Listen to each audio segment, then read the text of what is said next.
What if everything you think you know about Vietnam is only half the story? Most people picture busy streets, motorbikes everywhere, and quick vacations packed with photos. But Vietnam isn't just a place you visit. It's a place that quietly gets under your skin. A place that slows you down, wakes you up, and somehow helps you breathe again. We didn't come here looking for luxury or picture-perfect moments. We came feeling worn out, overwhelmed, and craving something real. And Vietnam answered in ways we didn't expect, through misty mountains that seemed to stretch forever, quiet rivers winding through ancient landscapes, and people whose warmth feels genuine, not rehearsed. Here, nature doesn't just surround you, it pulls you in. The food isn't just something you eat, it tells a story. And the smiles you meet along the way stay with you long after the trip is over. This isn't just a travel guide, it's a journey through a country that has a way of resetting your mind and reminding you what truly matters. But what we found here surprised us in ways we never expected. Life has a way of speeding up without asking for permission. Deadlines stack up, routines blur together, and before you know it, you're running on autopilot. That's exactly where we were. Tired, burned out, and craving a real break, not just a few days off.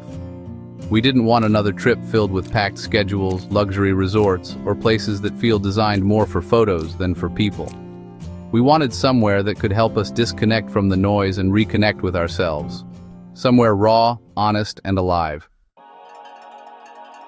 That's why Vietnam stood out. Compared to other destinations in Asia, Vietnam felt less polished, but in the best way possible. It promised variety without excess. Mountains, rivers, coastlines, and cities, all woven together by a deep sense of history and everyday life that hasn't been watered down for tourists. Vietnam isn't about escaping reality, it's about slowing down enough to actually feel it again. The kind of place where simple moments, a quiet boat ride, a shared meal, a smile from a stranger, stay with you longer than any luxury experience ever could. And the journey there was already an adventure on its own. Getting to Vietnam isn't quick or easy, especially when you're coming from the United States. Long flights, airport layovers, trying to sleep in uncomfortable seats. By the time we landed, exhaustion had fully kicked in. But mixed in with that tiredness was something else. Excitement. The kind you feel when you know you're about to step into a completely different world. As soon as we arrived in Hanoi, the energy hit us.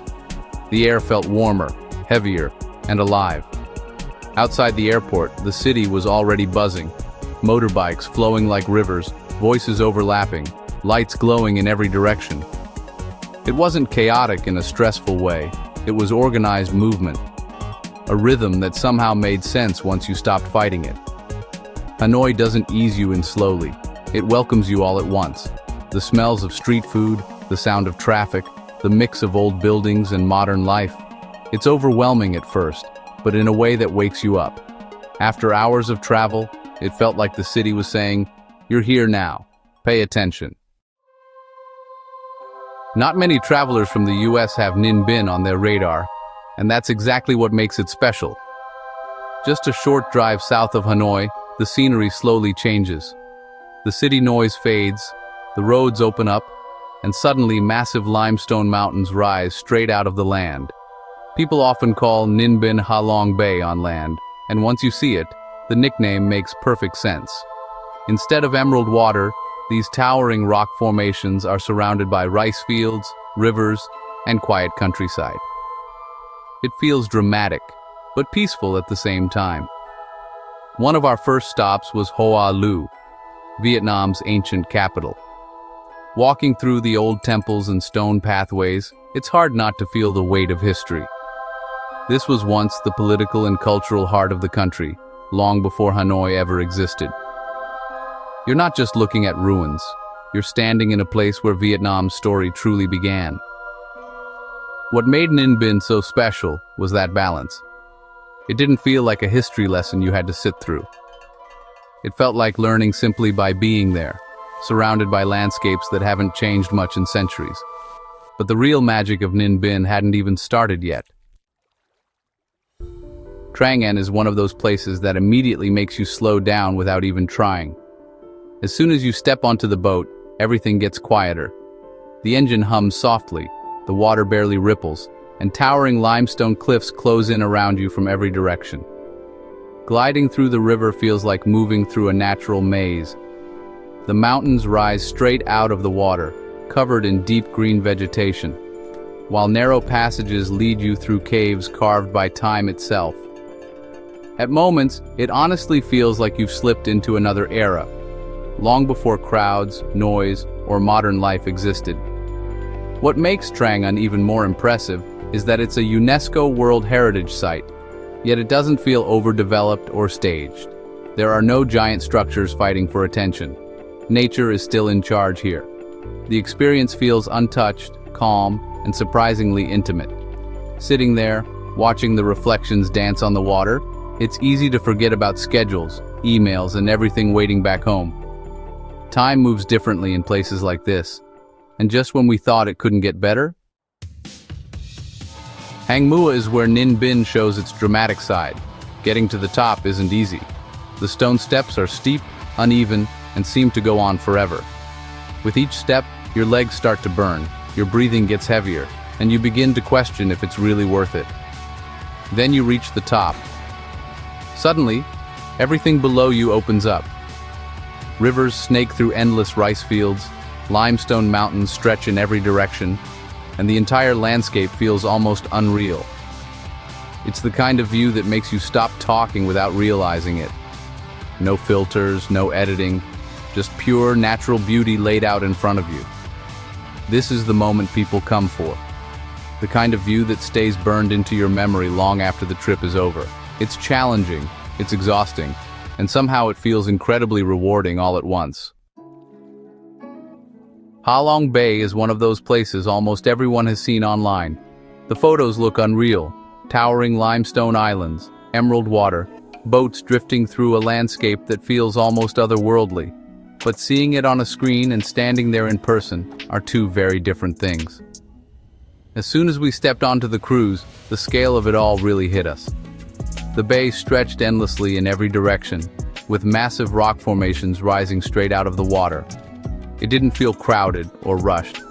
Instead, it felt calm, almost cinematic, like the entire scene was unfolding in slow motion. Sailing through Ha Long Bay in real life somehow felt even more impressive than the photos. The colors were deeper, the cliffs felt taller, and the silence between the islands made everything feel surreal. It was one of those rare moments where expectations didn't just meet reality, they were completely exceeded. One thing we quickly learned is that not all Ha Long Bay cruises are the same. There are hundreds of options out there, and it's easy to get overwhelmed, or worse, pick the wrong one. Price alone doesn't tell the full story. Instead of focusing on how fancy the boat looks or how cheap the deal seems, it's smarter to think about the experience you actually want. Do you want more time kayaking? Quiet mornings on the water? Fewer crowds and more remote routes? Those details matter far more than an extra upgrade in your cabin. A common mistake travelers make is choosing the shortest or cheapest option, thinking Ha Long Bay is something you can check off in a few hours. In reality, the magic of this place comes from slowing down and letting the scenery sink in. Rushing through it only means missing what makes it special in the first place. A little research goes a long way here. When you choose based on activities and pacing, not just price, you end up with a far better experience. Waking up in Ha Long Bay feels unreal. You open your eyes, look out the window, and the first thing you see is calm water, floating islands, and soft morning light wrapping around the cliffs. There's no traffic noise, no rush, just silence and stillness. The day moves slowly, in the best way possible. Kayaking through narrow inlets, drifting past massive limestone walls, and occasionally stopping to swim in the quiet water. There was no pressure to do anything fast, no schedule that mattered, just the feeling of being completely present. Out here, it's easy to forget what day it is. Phones feel less important. Time feels softer. It's one of those rare places where the outside world fades away, even if just for a little while. But then we visited an island most people skip. Cat Ba Island felt like a completely different side of Ha Long Bay, one that many travelers never get to see. Away from the busy routes, everything slowed down again. No big crowds, no rush, just open roads, greenery, and quiet villages tucked between the hills. We explored the island by bike, passing small homes, local farms, and stretches of nature that felt untouched. This wasn't a place built for tourists, it felt lived in, real. Kids playing outside, locals going about their day, and landscapes that didn't seem staged or polished for visitors. Cat Ba shows you a version of Vietnam that's simple and grounded. It's not flashy, but it's honest. And sometimes, those are the places that leave the strongest impression. And just offshore, life looked very different. Just a short distance from the islands, we came across floating fishing villages, entire communities built directly on the water. Houses gently bobbed with the waves, connected by narrow walkways, while boats moved in and out like cars on a street. Life here follows a different rhythm. The water isn't just scenery, it's home, workplace, and livelihood all at once. Families raise fish beneath their homes, travel by boat instead of road, and adapt daily to the changing tides and weather. It's not easy, and it's not romanticized. It's practical, resilient, and deeply connected to nature. Seeing how people live here puts things into perspective. There's a quiet strength in the way these communities have learned to work with their environment instead of trying to control it. Back in the city, the energy completely flipped. After days of calm water and quiet islands, Hanoi hit us all at once. The energy was loud, fast, and non-stop. Motorbikes filled the streets, vendors called out from every corner, and life seemed to spill out onto the sidewalks. At first, it felt like a culture shock, but the more time we spent walking around, the more the city started to make sense. Hanoi is a place where the old and the new exist side by side. Ancient temples sit just steps away from modern cafes. Traditional homes blend into buzzing commercial streets. Nothing feels frozen in time, yet history is everywhere. It's chaotic, but there's a rhythm to it. Once you stop resisting the noise and movement, you start to appreciate the energy. Hanoi doesn't try to impress you quietly. It pulls you in and challenges you to keep up. And this is where Vietnam truly steals your heart. If there's one thing that truly defines Hanoi, it's the food. And the best way to experience it isn't in restaurants. It's right on the street. Small plastic stools, sizzling pans, and dishes being prepared right in front of you. We tried foods we'd never even heard of before. Some looked unfamiliar, others challenged our comfort zone, but every bite told a story. Each dish had its own balance of flavors, fresh, bold, and incredibly satisfying. Watching the cooks work felt like watching an art form passed down through generations. What really shocked us was the price. For less than what you'd spend on a single meal back home, we sampled dish after dish. It wasn't about eating cheap. It was about how accessible good food is here. Quality, flavor, and tradition all packed into the simplest setups. By the end of the night, we weren't just full. We were amazed. This wasn't just a food tour. It was a deeper look into Vietnamese culture through taste, and the adventure didn't stop there. Instead of flying, we chose to take an overnight train to Sapa, and it turned out to be an adventure all on its own. As the city faded into the distance, the train slowly carried us north through the night. It wasn't a luxury experience. The cabin moved, the sounds were constant, and sleep came in short stretches. But that was part of the charm. There's something memorable about waking up as the train rolls through the countryside, knowing you're heading somewhere completely different. This kind of travel feels real. It's not polished or perfect, but it gives you a sense of the journey, not just the destination. By morning, as we stepped off the train, we felt tired, but excited. What waited for us in the mountains was unreal. Topasikalaj felt like a reward after the long journey north. Sitting high on a mountainside, it overlooks endless layers of rice terraces flowing down into the valley below. The view alone makes you stop and just breathe. Even though the lodge feels refined and comfortable, it never feels out of place.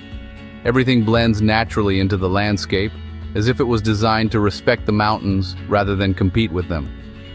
Mornings were quiet, wrapped in mist and fresh air, with nothing but nature in front of us. This was the kind of place that slows your thoughts down. No noise, no distractions, just space to pause and take it all in. It wasn't about luxury for the sake of luxury. It was about comfort that lets you reconnect with where you are. Stepping into Cat Village felt like walking into another time. Wooden houses lined the mountainside, built simply and practically, shaped by generations who've lived here long before tourism arrived. This is home to ethnic minority communities who've preserved their traditions through everyday life, not for show, but because it's who they are. You see it in the clothing, the craftsmanship, and the way daily routines unfold at a slower, more intentional pace. Nothing here felt overproduced or exaggerated. Life continued as usual. Kids played outside, locals worked by hand, and the sound of running water echoed through the valley. Being there wasn't about taking photos. It was about observing, listening, and respecting a way of life that still feels deeply rooted. Hiking through the rice terraces of Sapa was one of those moments that quietly stays with you. Step by step, we followed narrow paths carved into the hills, surrounded by layers of green stretching as far as the eye could see. Along the way, we met local villagers going about their daily lives, working the fields, walking home, sharing small smiles as they passed. There was no rush, no performance. Just people living in rhythm with the land beneath their feet. The terraces themselves are more than beautiful scenery. They're the result of generations of patience, hard work, and respect for nature. Standing there, it became clear that this landscape wasn't shaped for visitors. It was shaped for survival, and that's what made it so powerful. And that's when it really hit us. Vietnam isn't perfect, and that's exactly what makes it special. It's busy, unpredictable, and sometimes overwhelming, but it's also deeply human, incredibly warm, and full of moments that feel real, not manufactured. What stayed with us the most wasn't just the landscapes, as stunning as they were. It was the people, the quiet smiles, the shared meals, the way life continues, rain or shine, with resilience and heart. From misty mountains to floating villages, from ancient streets to peaceful rice fields, every place left its own mark. If there's one thing we'd tell anyone thinking about coming here, it's this: don't rush it. Let Vietnam unfold at its own pace. Be open, be curious, and allow yourself to feel the experience, not just document it. If this journey inspired you or helped you imagine your own trip, give the video a like, subscribe for more travel stories, and let us know in the comments where you'd go first. Vietnam isn't just worth visiting, it's worth feeling.